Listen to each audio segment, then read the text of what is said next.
Γεια σας, ευχαριστούμε που είσαστε μαζί μας σήμερα. Σήμερα θα μιλήσουμε με τον Δ.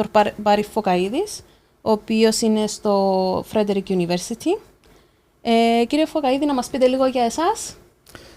Ναι, είμαι καθηγητής στο Πανεπιστήμιο Frederick, μηχανολόγος μηχανικός, στον τομέα της ενέργειας κυρίως ασχολούμαι.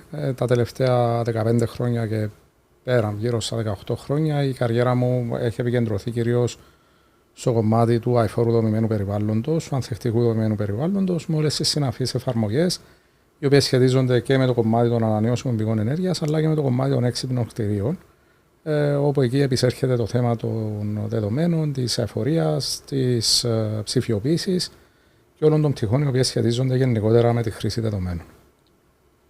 Πολύ εντυπωσιακό. Τι σας οδήγησε να πάτε προς την κατεύθυνση γενικά και στην εκπαίδευση, αλλά και σε αυτόν τον τομέα? Ένας ακαδημαϊκός πρέπει πάντα να προσαρμόζει την εργασία του, τα ενδιαφέροντα του, την έρευνα του στις ανάγκες της κοινωνίας. Και είναι γεγονός ότι στο παρόν στάδιο η κοινωνία μας βιώνει τη μετάβαση από τις απλές πρακτικές σε σχέση με την αξιολόγηση της λειτουργίας των κτηρίων στο κομμάτι της ψηφιοποίησης, δηλαδή της χρήσης των έξυπνων συσκευών, της χρήσης μεγάλου όγκου δεδομένων μέσα από τα οποία μπορούμε να αξιολογήσουμε την συμπεριφορά και τη λειτουργία ενός κτηρίου, τόσο στο κομμάτι της ενέργειας όσο και στο κομμάτι της αειφορίας. Η πτυχή των έξυπνων κτηρίων συνδυάζει διάφορες περιβαλλοντικές πτυχές της λειτουργίας ενός κτηρίου. Δεν είναι μόνο το κομμάτι της ενέργειας, από το οποίο είχαμε αρχικά ξεκινήσει πριν περίπου 20 χρόνια, όταν εμπλακήκαμε στην έρευνα στον τομέα των κτηρίων. Αλλά περιλαμβάνει και άλλες πτυχές, όπως για παράδειγμα το θέμα της ευεξίας του χρήστη στον χώρο, το θέμα των έξυπνων δικτύων και της συνέργειας ενός κτηρίου με έξυπνα δίκτυα και γενικότερα της πληροφορίας την οποία ένα κτίριο μπορεί να δώσει τόσο στο χρήστη όσο και στον μηχανικό, ο οποίος σχεδιάζει και διαχειρίζεται τη λειτουργία ενός κτηρίου. Ουσιαστικά το FES αντικείμενο είναι το αντικείμενο και στην περίπτωση μας το FES κτίριο, το οποίο έχει τη δυνατότητα να αντιληφθεί τις συνθήκες του περιβάλλοντος και να προσαρμόσει τη λειτουργία του με βάση αυτές τις συνθήκες. Στη δικιά μας περίπτωση, η προσαρμογή λειτουργίας οδηγεί σε εξοικονόμηση ενέργειας, οδηγεί σε ορθολογιστική χρήση ενέργειας, αλλά και στις άλλες πτυχές στις οποίες αναφερθήκαμε, στη συνέργεια ενός κτηρίου με ένα έξυπνο δίκτυο ή και γενικότερα στην καλύτερη άνεση του χρήστη του κτηρίου και στην βελτίωση των συνθηκών ευεξίας ενός χρήστη στο κτίριο. Έτσι θα προχωρήσω έτσι λίγο στο green transition και στην επαγγελματική κατάρτιση. Τι σημαίνει πρακτικά το green transition για έναν οργανισμό επαγγελματικής εκπαίδευσης? Η πράσινη μετάβαση είναι γεγονός και ήταν κάτι αναπόφευκτο, στη λογική ότι αυτή εδράζεται σε 2-3 πτυχές. Εγώ θα επικεντρωθώ στο κομμάτι του υπερπληθυσμού του πλανήτη, το γεγονός ότι έχουμε φτάσει τα 7 δισεκατομμύρια, άρα οι φυσικοί πόροι τους οποίους έχουμε στον πλανήτη δεν επαρκούν. Συνεπώς, χρειάζεται μια πιο αποδοτική χρήση των φυσικών μας πόρων, συμπεριλαμβανομένης και της ενέργειας. Άρα, χρειάζεται αφενός να γίνουμε πιο αποδοτικοί, δηλαδή να χρησιμοποιούμε την ενέργεια με περισσότερη αποδοτικότητα και όχι μόνο την ενέργεια, όλους τους πόρους, και το νερό και τους φυσικούς πόρους, τα υλικά. Χρειάζεται να τα χρησιμοποιούμε με μεγαλύτερη αποδοτικότητα. Και αφετέρου, χρειάζεται μια αλλαγή του μοντέλου και γενικά των πρακτικών τις οποίες ακολουθούσαμε στο παρελθόν. Στον τομέα της ενέργειας, αυτή η αλλαγή του μοντέλου συνίσταται στη χρήση ανανεώσιμων πηγών ενέργειας. Δηλαδή, θα πρέπει σταδιακά να εγκαταλείψουμε τους ορυκτούς υδρογονάνθρακες και λόγω του γεγονότος ότι επιβαρύνουν το περιβάλλον με τη χρήση τους, με τις αέρες εκπομπές οι οποίες προκαλούν την κλιματική αλλαγή και το φαινόμενο του θερμοκηπίου, αλλά και λόγω του γεγονότος ότι ο όγκος των φυσικών μας πόρων, των ορυκτών πόρων, είναι πεπερασμένος, είναι δηλαδή συγκεκριμένος και γνωρίζουμε ότι σε κάποιες δεκαετίες οι φυσικοί αυτοί πόροι θα εξαντληθούν. Άρα, όλα αυτά, τουλάχιστον στο κομμάτι της ενέργειας, συνιστούν την ανάγκη για την πράσινη μετάβαση. Συνεπώς, ένας εκπαιδευτικός οργανισμός οφείλει να προσαρμόσει τις πρακτικές του, τα προγράμματα του και γενικότερα τη διδασκαλία του, αλλά και το υπόβαθρο το οποίο δημιουργεί για τους φοιτητές του, για τους μαθητές του, στο κομμάτι των αναγκών της πράσινης μετάβασης. Θεωρείτε ότι τα εκπαιδευτικά συστήματα σήμερα είναι έτοιμα για τη μετάβαση ή έχει πολύ δρόμο να ακούμε μπροστά μας?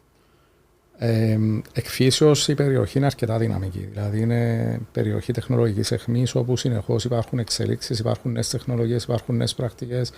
Υπάρχει έρευνα αρκετά ανεπτυγμένη στο συγκεκριμένο πεδίο. Άρα Αυτό το οποίο μπορούμε να δηλώσουμε είναι ότι υφίσταται ανάγκη για έρευνα στην περιοχή, προκειμένου τα εκπαιδευτικά ιδρύματα να είναι σε θέση να παρακολουθούν τις εξελίξεις και να προσαρμόσουν τις πρακτικές τους. Πρακτικά, στον τομέα της πράσινης μετάβασης, κάτι το οποίο μπορεί να ήταν επίκαιρο πριν 10 χρόνια, σήμερα μπορεί να είναι ξεπερασμένο. Άρα θα πρέπει συνεχώς να παρακολουθούμε τις εξελίξεις. Να δώσω έτσι κάποια απλά παραδείγματα. Πλέον η μεγάλη ανάγκη στο κομμάτι της πράσινης μετάβασης στα θέματα της ενέργειας συνίσταται όχι τόσο στην παραγωγή της πράσινης ενέργειας, αλλά στη διαχείριση της. Είτε μέσα από έξυπνα συστήματα, είτε μέσα από έξυπνα δίκτυα, είτε μέσα από συστήματα αποθήκευσης ενέργειας. Άρα πλέον οι ανάγκες μετατίθενται σε αυτή την περιοχή. Αντιστοίχως, θα πρέπει και τα εκπαιδευτικά προγράμματα να ακολουθούν αυτές τις ανάγκες και να προσαρμόζονται στις απαιτήσεις της κοινωνίας και της αγοράς. Το βέβαιο είναι ότι όσον αφορά προπτυχιακά προγράμματα ανώτατης εκπαίδευσης, υπάρχουν κάποιες βασικές αρχές πάνω στις οποίες όλες αυτές οι εφαρμογές εδράζονται. Άρα αυτές παραμένουν αναλύωτες. Δηλαδή τα προγράμματα π.χ. ενός μηχανολόγου μηχανικού ή ενός ηλεκτρολόγου μηχανικού δεν μπορούν να παρακολουθήσουν με τόση ευελιξία της και δεν πρέπει να παρακολουθούν με τόση ευελιξία τις αλλαγές. Αλλά προγράμματα κατάρτισης, για παράδειγμα για εγκαταστάτες, για τεχνικούς ή μεταπτυχιακά προγράμματα ή διδακτορική έρευνα, θα πρέπει να έχει την ευελιξία να παρακολουθεί τις εξελίξεις στην αγορά και να προσαρμόζεται με βάση τις ανάγκες του πράσινου τομέα. Τώρα, για το δικό μας το περιβάλλον, το κυπριακό, αλλά και ειδικότερα για το πανεπιστήμιο μας, το Πανεπιστήμιο Φρέντερικ, θα λέγαμε ότι ειδικότερα μέσα από την έρευνα στο πανεπιστήμιο, αλλά και μέσα από τα μεταπτυχιακά προγράμματα, τα διδακτορικά προγράμματα, αλλά και τα ερευνητικά προγράμματα τα οποία το πανεπιστήμιο μας αναπτύσσει, παρακολουθεί τις εξελίξεις. Επίσης, μέσα από προγράμματα κατάρτισης τεχνικών, το Πανεπιστήμιο μας βρίσκεται στην προμετωπίδα της πράσινης μετάβασης, προσαρμόζοντας τα προγράμματα του στις ανάγκες της αγοράς. Βρίσκεται ότι έχει κάποια κενά στην Κύπρο ή γενικά στην εκπαίδευση που τα εμποδίζει να μπουν στην πράσινη μετάβαση? Σίγουρα ο ιδιωτικός τομέας δείχνει πολύ μεγαλύτερη ευελιξία στην προσαρμογή, στη δημιουργία νέων προγραμμάτων σε σχέση με το δημόσιο τομέα, ο οποίος δυστυχώς είναι λίγο πιο δυσκίνητος και λιγότερο ανεκτικός, τουλάχιστον στο κομμάτι της εκπαίδευσης, στη δημιουργία νέων προγραμμάτων και προσαρμογή στις ανάγκες της αγοράς. Από την άλλη, τουλάχιστον ο ιδιωτικός εκπαιδευτικός τομέας επιχειρεί μια μεγάλη μετάβαση σε ποιοτικότερη εκπαίδευση. Υπάρχουν απτά δείγματα γραφής από πανεπιστήμια του ιδιωτικού τομέα, τα οποία έχουν μια πολύ καλή κατάταξη, έχουν έρευνα πολύ ψηλού επίπεδου, τουλάχιστον στα δικά μας αντικείμενα της πράσινης μετάβασης. Συνεπώς, η απάντηση σε αυτό το ερώτημα δεν μπορεί να είναι μονοδιάστατη. Δηλαδή, υπάρχουν όντως φορείς οι οποίοι προσαρμόζουν τα προγράμματα τους, προσφέρουν νέες εκπαιδευτικές ευκαιρίες στους νέους προκειμένου να τους βοηθήσουν να προσαρμοστούν στις ανάγκες της αγοράς. Και υπάρχουν και εκείνες περιπτώσεις όπου παρατηρούμε, τουλάχιστον σε επίπεδο εκπαίδευσης, μια μεγαλύτερη αδράνεια στην αλλαγή των πρακτικών. Σίγουρα στο κομμάτι της έρευνας δεν υστερεί κανείς. Τόσο ο δημόσιος όσο και ο ιδιωτικός τομέας είναι στην προμετωπίδα των εξελίξεων. Έχουμε κέντρα αριστείας τα οποία έχουν δημιουργηθεί στην Κύπρο και τα οποία αφορούν στην πράσινη μετάβαση, τα οποία επιτελούν έρευνα εχμής σε ευρωπαϊκό επίπεδο στα αντικείμενα τους. Αλλά το γεγονός είναι ότι, για παράδειγμα, όταν προκύπτουν ανάγκες από το Υπουργείο Ενέργειας για εκπαιδευτικά προγράμματα σε αντικείμενα τα οποία απαιτεί μια οδηγία όσον αφορά π.χ. τα έξυπνα κτίρια ή τις ανανεώσιμες πηγές ή οποιαδήποτε την εξοικονόμηση ενέργειας στα κτίρια, είναι αρκετά λίγα τα ιδρύματα τα οποία προθυμοποιούνται να ακολουθήσουν αυτή την ανάγκη και να προσαρμόσουν ή να δημιουργήσουν κάποια νέα προγράμματα τα οποία θα ικανοποιήσουν αυτό το κενό. Αναφέρετε τώρα έξυπνα συστήματα κλπ. Ποιες θεωρείτε έναν οι απαραίτητες πράσινες δεξιότητες μέσα στα επόμενα χρόνια? Εντάξει, δεν αναμένεται να δημιουργηθούν νέες ειδικότητες, απλώς οι υφιστάμενες ειδικότητες θα πρέπει να προσαρμόσουν τις πρακτικές τους στις ανάγκες της αγοράς. Για παράδειγμα, αν μιλούμε για τους ηλεκτρολόγους μηχανικούς ή για τους ηλεκτρολόγους τεχνικούς, προφανώς θα πρέπει να είναι σε θέση να αντιλαμβάνονται π.χ. τη λειτουργία ενός φωτοβολταϊκού συστήματος ή ενός αισθητήρα ή ενός συστήματος αυτοματισμού και ελέγχου, το οποίο καταγράφει τη λειτουργία ενός τεχνικού συστήματος ενός κτηρίου. Για να μιλούμε για παράδειγμα για θερμοϊδραυλικούς, θα πρέπει να είναι σε θέση να αντιλαμβάνονται τη λειτουργία μιας αντλίας θερμότητας, η οποία αντλία θερμότητας πλέον είναι το κατεξοχήν τεχνικό σύστημα το οποίο χρησιμοποιείται για εφόρα θέρμανση και ψήξη κτηρίου. Άρα θα πρέπει να είναι σε θέση να προσαρμόσουν τις γνώσεις τους, τις πρακτικές τους, την κατανόηση τους, τις εφαρμογές τους σε αυτά τα πεδία. Συνεπώς, δεν προκύπτει ανάγκη για δημιουργία νέων ειδικοτήτων, προκύπτει ανάγκη για την προσαρμογή των υφιστάμενων ειδικοτήτων στις νέες εφαρμογές της αγοράς. Okay. Επειδή είχα την εντύπωση, για παράδειγμα, είμαι εγώ στο στάδιο που ξεκίνησα καταθέτω για ένα σπίτι. Βλέπω ότι στον ΕΟΑ προϋποθέτει και η ενεργειακή απόδοση, που είναι κάτι που δεν υπήρχε στα προηγούμενα χρόνια. Οπότε τώρα να πρέπει να εκπαιδευτούν οι υφιστάμενοι, εννοείται οι τεχνικοί, για να αναβαθμίσουν τις δεξιότητες τους. Δεν θα χρειαστούμε καινούριους τεχνικούς, εννοείται. Το παράδειγμα που δώσετε είναι εξαιρετικό. Για παράδειγμα, ναι, όντως από το 2010 προκύπτει ανάγκη για έκδοση πιστοποιητικών ενεργειακής απόδοσης για νέες κατοικίες. Εν τούτης, δεν προκύπτει ανάγκη για δημιουργία ενός νέου μηχανικού για ενεργειακή απόδοση κτηρίων. Αυτό το οποίο γίνεται είναι ότι οι μηχανικοί τους οποίους έχουμε για τα τεχνικά συστήματα κτηρίων, όπως για παράδειγμα οι μηχανολόγοι, μηχανικοί, οι ηλεκτρολόγοι, μηχανικοί, ή και οι μηχανικοί που ασχολούνται με το σχεδιασμό και τη δόμηση των κτηρίων, όπως οι αρχιτέκτονες μηχανικοί, οι πολιτικοί μηχανικοί, θα πρέπει να προσαρμόσουν τις γνώσεις τους, τις οποίες έχουν, προκειμένου να μπορούν να εκδίδουν πιστοποιητικά ενεργειακής απόδοσης. Τώρα, οι θεμελιώδεις αρχές πίσω από την έκδοση ενός πιστοποιητικού ενεργειακής απόδοσης δεν διαφέρουν από τα θεμελιώδη τα οποία π.χ. μαθαίνει ένας μηχανολόγος στο κομμάτι της μετάδοσης θερμότητας ή ένας ηλεκτρολόγος μηχανικός στο κομμάτι των τεχνικών συστημάτων κτηρίου. Απλώς προκύπτει ανάγκη προσαρμογής στις γνώσεις προκειμένου να ικανοποιηθούν οι ανάγκες της αγοράς. Άρα, καταλήγουμε στο συμπέρασμα ότι δεν χρειάζεται να δημιουργηθούν νέες ειδικότητες ή νέες κατηγορίες τεχνικών είτε μηχανικών. Απλώς πρέπει οι υφιστάμενες ομάδες μηχανικών τεχνικών να προσαρμόσουν τις γνώσεις τους και τις πρακτικές τους στις πραγματικές ανάγκες της αγοράς. Να γίνει έναν upskilling, ας το πούμε, στους υφιστάμενους. Ακριβώς. Άρα, συμφωνούμε και οι δύο ότι η τεχνολογία να βοηθήσει με την πράσινη μετάβαση.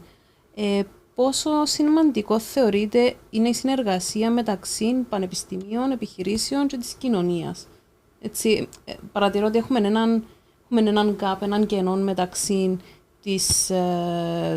της εκπαίδευσης, να το πούμε, και με τη μετάβαση στον εργασιακό τομέα.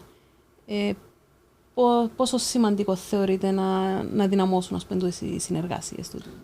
Αντριάννα μου, νομίζω κάπως έτσι ξεκινήσαμε την πρώτη μας τοποθέτηση, ότι είναι πολύ σημαντικό για τον ακαδημαϊκό τομέα να αντιλαμβάνεται τις ανάγκες της αγοράς και να προσαρμόζει την έρευνα του και τις πρακτικές του στις πραγματικές ανάγκες της αγοράς, στις εκάστοτε αγοράς, στις οποίες ένας ερευνητικός τομέας, ένας ερευνητικός οργανισμός καλύτερα δραστηριοποιείται. Ναι, αυτό είναι θεμελιώδες και είναι πολύ σημαντικό προκειμένου να μπορέσει να υπάρξει πρόοδος και η μεταβολή την οποία θέλουμε. Συχνά εμάς τους ακαδημαϊκούς μας κατηγορούν ότι ασχολούμαστε με θέματα τα οποία μας ενδιαφέρουν μόνο εμάς ή μόνο εμείς γνωρίζουμε τι κάνουμε στο εργαστήριο μας. Και δυστυχώς πρέπει να πω ότι υπάρχουν περιπτώσεις ακαδημαϊκών όπου αυτό ισχύει. Όπου ένας ακαδημαϊκός πηγαίνει να κάνει ένα διδακτορικό σε έναν καλό πανεπιστήμιο, σε έναν αντικείμενο το οποίο στη δεδομένη στιγμή έχει το ενδιαφέρον του και στο δεδομένο περιβάλλον το οποίο βρέθηκε και το οποίο συχνά είναι και εκτός Κύπρου, υπήρχε ένα ενδιαφέρον να γίνει αυτή η έρευνα. Και μετά συνεχίζει σε αυτή την περιοχή για τα επόμενα 30 χρόνια, το οποίο δυνητικά μπορεί να έχει το ενδιαφέρον του και μπορεί όντως να βγάζει αποτελέσματα τα οποία αφορούν μια συγκεκριμένη αγορά. Ενδεχομένως όμως και να μην έχει το ιδιαίτερο ενδιαφέρον το οποίο είχε πριν 30 χρόνια. Άρα, ναι, είναι πάρα πολύ σημαντικό οι ακαδημαϊκοί ερευνητές να αντιλαμβανόμαστε ποιες είναι οι ανάγκες της κοινωνίας και να προσαρμόζουμε την έρευνα μας. Και ακριβώς η αλλαγή, η πρόοδος, η μετάβαση θα γίνει και με τη συνεισφορά του ερευνητικού τομέα και με τον ερευνητικό τομέα να δίνει την επιπρόσθετη γνώση και την τεχνολογία ανεχμής, η οποία ενδεχομένως ενίοτε να απουσιάζει από την κάθε αγορά. Δεν το πολλά ώρα, πώς μπορούμε να κάνουμε την βιωσιμότητα πιο χειρόπιαστη, hands-on για τους μαθητές και τους εκπαιδευόμενους? Είναι γεγονός ότι υπάρχει μια τεράστια μεταβολή στην αντίληψη των νεότερων γενεών σε σχέση με τα θέματα εφορίας. Και εγώ αυτό το βλέπω από τα παιδιά μου. Δηλαδή, οι πρακτικές στις οποίες ακολουθούν τα παιδιά μου, οι γνώσεις τις οποίες λαμβάνουν στο σχολεία, είναι πολύ πιο ανεπτυγμένες σε σχέση με το τι μαθαίναμε εμείς πριν 30 ή πριν 40 χρόνια. Εγώ είμαι φύσης αισιοδοξός και βλέπω αυτή την μεταβολή, βλέπω αυτή την αλλαγή στις νεότερες γενιές. Και αυτό είναι απότοκος σε πολύ μεγάλο βαθμό του εκπαιδευτικού μας συστήματος. Του γεγονότος δηλαδή ότι πλέον στο εκπαιδευτικό σύστημα έχουν μπει οριζόντια μηνύματα τα οποία αφορούν στην κατανόηση της αεφορίας, στην προστασία του πλανήτη, στην προστασία των φυσικών πόρων. Δεν θα δείτε νεαρό παιδάκι τώρα τη ηλικία των 10-15 χρόνων να ανοίγει το παράθυρο και να πετάσει σκουπίδι έξω από το παράθυρο. Αυτό στο παρελθόν μπορούσε να αποτελεί κανόνα πριν 30-40 χρόνια στις προηγούμενες γενιές. Γιατί γίνεται αυτό? Διότι πλέον υπάρχει γνώση, υπάρχει εκπαίδευση, υπάρχει κατανόηση της προστασίας του περιβάλλοντος. Σε αντίστοιχη λογική και σε θέματα εφορίας, θεωρώ ότι πλέον τα μηνύματα τα οποία δίνονται στις νεότερες γενιές είναι πολύ πιο καθαρά. Και αυτό είναι αφενός μεν η εκπαίδευση, αφετέρου δε το οικογένειες, το σπίτι. Δηλαδή πλέον θεωρώ ότι ως κοινωνία αντιλαμβανόμαστε την ανάγκη για την πράσινη μετάβαση, για την εφορία, για την προστασία του περιβάλλοντος. Αυτή είναι μια μεταβολή την οποία όντως τη βλέπουμε, όντως την κατανοούμε και όντως την αντιλαμβανόμαστε να συντελείται. Ποιες είναι οι μεγαλύτερες δυσκολίες στην εφαρμογή της πράσινης μετάβασης στην εκπαίδευση? Πάντα μια αλλαγή είναι αντίσταση. Και την αντίσταση είναι συνώνυμο της ανασφάλειας. Δηλαδή, αν υπάρχουν κάποια στεγανά, αν υπάρχουν κάποιες ειδικότητες, αν υπάρχουν κάποιες καθιερωμένες πρακτικές πίσω από τις οποίες υπάρχουν κάποιοι άνθρωποι, υπάρχει πάντα μια αντίσταση στην αλλαγή. Γιατί διότι κάποιοι έχουν βολευτεί με το υφιστάμενο κατεστημένο, για τον οποιοδήποτε λόγο προβάλλουν την αντίσταση στην αλλαγή. Αυτό δεν ισχύει μόνο στα θέματα του αειφόρου περιβάλλοντος, της αειφορίας και γενικότερα της πράσινης μετάβασης. Αυτό είναι ένα φαινόμενο το οποίο ισχύει γενικά στην συγκοινωνία μας. Τώρα, αν μιλήσουμε ειδικότερα για τα θέματα της πράσινης μετάβασης, ναι, δεν θα ήθελα να ονοματίσω οργανισμούς, κέντρα, φορείς οι οποίοι αντιστέκονται, αλλά είναι γεγονός ότι υπάρχει χώριο λόμπι το οποίο απαρτίζεται από διαφορετικές καταστάσεις και το οποίο ενίοτε αντιστέκεται στη μεταβολή, αντιστέκεται στη γρήγορη αλλαγή, βάζει προσκόμματα και γενικότερα θα έλεγα ότι τουλάχιστον σε μεγάλη κλίμακα η μετάβαση, η ενεργειακή μετάβαση στην Κύπρο δεν γίνεται με ομαλόν τρόπο. Ή θα μπορούσε να γίνει πολύ πιο γρήγορα και πολύ πιο, αν θέλετε, συντονισμένα αν υπήρχε η συμβολή και η σύμπραξη και η στήριξη όλων των φορέων. Αλλά δεν πρέπει να εστιάζουμε στις δυνάμεις της αντίστασης, πρέπει να εστιάζουμε στη θετική ατζέντα, πρέπει να εστιάζουμε στην αλλαγή, στα μηνύματα των νέων καιρών, στα μηνύματα της πράσινης εποχής. Άρα πρέπει να βλέπουμε και να οραματιζόμαστε πώς θα είναι το μέλλον μετά την πράσινη μετάβαση και να συζητούμε για αυτά τα μηνύματα. Είναι γεγονός ότι υπάρχει αντίσταση, αλλά πρώτα ύστερα αυτή η αντίσταση ξεπερνιέται και μπορούμε να προχωρήσουμε στα επόμενα βήματα. Σε προσωπικό επίπεδο είσαστε αισιόδοξος για την αλλαγή? Εγώ είμαι φύση αισιόδοξος. Είμαι φύση αισιόδοξος κάθε πρωί ξεκινάω από την Αραδίππου να έρθω Λευκωσία στο γραφείο μου και περνώ δίπλα από τα αιωλικά πάρκα, βλέπω φωτοβολταϊκά πάρκα, βλέπω πιο αποδοτικά οχήματα, βλέπω ηλεκτρικά οχήματα στον δρόμο, βλέπω πλέον τον κόσμο να οδηγεί ευσυνείδητα, το οποίο αυτό μετουσιώνεται και σε πτυχή περιβαλλοντική, δηλαδή υπάρχει λιγότερη κατανάλωση καυσίμου, λιγότερες εκπομπές. Βλέπω την αλλαγή, νιώθω την αλλαγή. Είμαι στην ηλικία του 49, έζησα την Κύπρο και τη δεκαετία του 80 και τη δεκαετία του 90. Μπορώ να πω ότι υπάρχει αλλαγή. Την αλλαγή τη βλέπουμε, την νιώθουμε και πρέπει να είμαστε αισιόδοξοι. Και πρέπει όλοι να σπρώχνουμε με αισιόδοξα μηνύματα για να έχουμε την κοινωνία, την πράσινη κοινωνία την οποία θέλουμε και την οποία νιώθουμε ότι αξίζει σε εμάς, αλλά κυρίως στις επόμενες γενιές. Σίγουρα. Έχετε κάποια μεγάλη πρόκληση που αντιμετωπίσετε σε επαγγελματικό επίπεδο? Εντάξει, η μεγαλύτερη πρόκληση που αντιμετωπίζουμε πλέον ως ερευνητές είναι να χρηματοδοτήσουμε την έρευνα μας και αυτό είναι λόγω του ανταγωνισμού τον οποίο συναντούμε στις προσκλήσεις χρηματοδότησης, το οποίο αυτό όμως είναι απόλυτα φυσιολογικό. Ο ανταγωνισμός μας κάνει καλύτερους, μας οθεί να προσπαθούμε ακόμη περισσότερο, να γίνομαστε ακόμη καλύτεροι.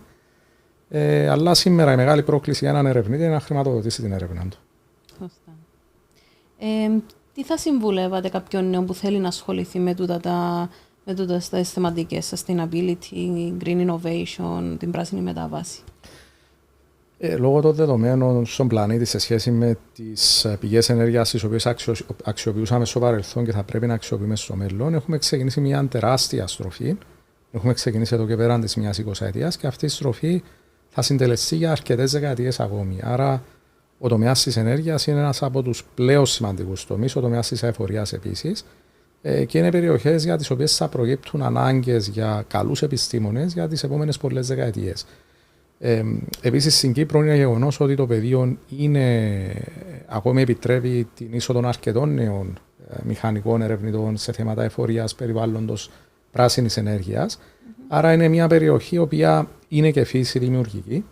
Δηλαδή, ο τομέας της αειφορίας και της πράσινης ενέργειας δεν είναι ένας τομέας ρουτίνας. Είναι ένας τομέας ο οποίος κάθε λίγα χρόνια θέτει νέα δεδομένα, εισάγει νέες πρακτικές, εισάγει νέες τεχνολογίες, υπάρχει εξέλιξη. Άρα, είναι ένας πολύ ενδιαφέρον τομέας για τον οποίο ένας νέος πάντα θα μπορεί να ασχολείται με αρκετόν ενθουσιασμό. Τέλειο. Και κάτι τελευταίο. Τι θα έλεγετε σε εκπαιδευτικούς που θέλουν να κάνουν έτσι τα πρώτα βήματα τους σε ένα πιο πράσινο, να το πω, εκπαιδευτικό μοντέλο? Θα έλεγα ότι υπάρχουν ευκαιρίες αρκετές για να κάνουν αυτή τη μετάβαση. Υπάρχουν οι δυνατότητες, υπάρχει το υλικό, υπάρχουν αρκετά προγραμμάτα όπως για παράδειγμα το InvestTech, το οποίο είναι ένα πρόγραμμα το οποίο στηρίζει και τον διδακτικό τομέα σε αυτή τη μετάβαση. Εκτιμάται ιδιαίτερα και από το ακροατήριο η αναφορά σε μηνύματα τα οποία σχετίζονται με εφορία και πράσινη μετάβαση και είναι και ιδιαίτερα σημαντικό για την κοινωνία μας αλλά και για τις επόμενες γενιές. Άρα εγώ θα το έβλεπα όχι απλώς ως πολυτέλεια ή ως επιλογή αλλά ως ανάγκη να υπάρχει αυτή η εφαρμογή και προσαρμογή, η εφαρμογή των πράσινων τεχνικών και η προσαρμογή των διδακτικών πρακτικών σε θέματα τα οποία σχετίζονται με εφορία και πράσινη ενέργεια. Σύμφωνο, όντως εν ανάγκη, εν πλέον θα είναι optional, θα επιβάλλεται. Κύριε Φωκαΐδη, ευχαριστώ πάρα πολύ για σήμερα, για τον χρόνο σας και σε εσάς που μας παρακολουθήσατε. Για περισσότερες πληροφορίες μπορείτε να μπείτε στη ιστοσελίδα του InvestTech, την οποία αναγράφετε εδώ και θα τα πούμε στο επόμενο podcast. Γεια σας.